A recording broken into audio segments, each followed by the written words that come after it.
social media management, there's considered five models of social media. You have centralized, decentralized, hub and spoke, multiple hub and spoke, which is also called dandelion, and honeycomb. Now, these are all in theory, right? In practice, I've only seen 3 really being deployed. Honeycomb I like to refer to as like the Loch Ness Monster of social media. I've never seen it. I don't believe it exists, but apparently some people do. So far, with the companies that we've dealt with, we've seen 3 models. There's been centralized, decentralized, and hub and spoke, which is, we've seen a blend between hub and spoke and the multiple hub and spoke. Most of the time, it's a company trying to break out from the hub and spoke model into a multiple hub and spoke model, which is kind of like a big challenge for a lot of companies. So each of these models, in theory, have pluses and minuses. With centralized, a lot of times with centralized, you see a very, very strong brand voice. Centralized is controlled centrally by corporate offices. You lose a lot of the localization that you see from other models of social media. The positive, having that strong brand voice and having that consistency are really important in social media. Decentralized is kind of the problem child of social media models. It's when everybody's kind of doing their own thing.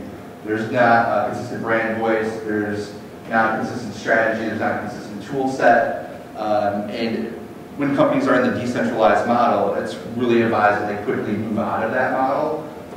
So, those are the negatives. But I think one of the few things that I've seen positively with a decentralized model is you really find people that are kind of undiscovered talents throughout the organization.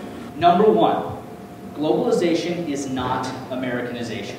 And this still happens, which is unfortunate. People think that a global social strategy is just doing the American thing on the other side of the pond.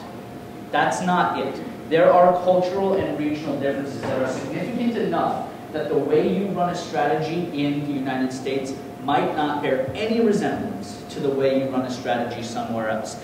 And from what I understand, this is a uniquely American mindset. Global does not necessarily mean multilingual, and vice versa. Most stuff you read about global social media will use multi-language and global interchangeably. They are not interchangeable. They are very different. This is crucially important. You can run a multilingual social strategy for domestic US business. You may choose to speak in both English and Spanish if you have a significant Hispanic audience in this country. You could have a regional presence. You could be like Cosi, although I think they've expanded past the East Coast. The sandwich shop, by the way, if you haven't eaten there, they're amazing. You might want to run a multiple language presence, even though your stores are only available on the East Coast. So multilingual does not necessarily mean global. The flip side is also true. You can run a global presence, i.e. doing business in multiple countries, trying to reach customers in multiple countries, without having to speak multiple languages. It is a completely legitimate choice by some brands to focus on an English-only baseline as the lingua franca. I mean, the lingua franca of the internet is still English. It's like 85% of the whole web last time I looked. Third point, China's like Mars from a social media standpoint.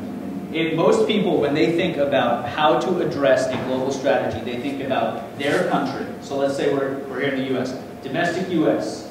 Then they think about rest of world.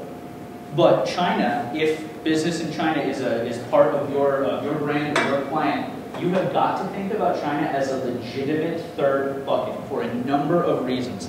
But just leaving the cultural ones aside for a second, the technology platforms are different.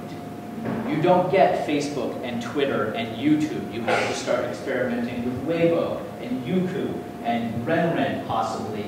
And even the methods for digital PR are completely different. In this country, an influencer getting paid to write something positive about a brand is a complete breach of journalistic ethics. It is absolutely the pay-to-play mindset in China. It's not unethical, it's simply the way it goes. I have a following of this many people, I will talk about your brand, what do I get?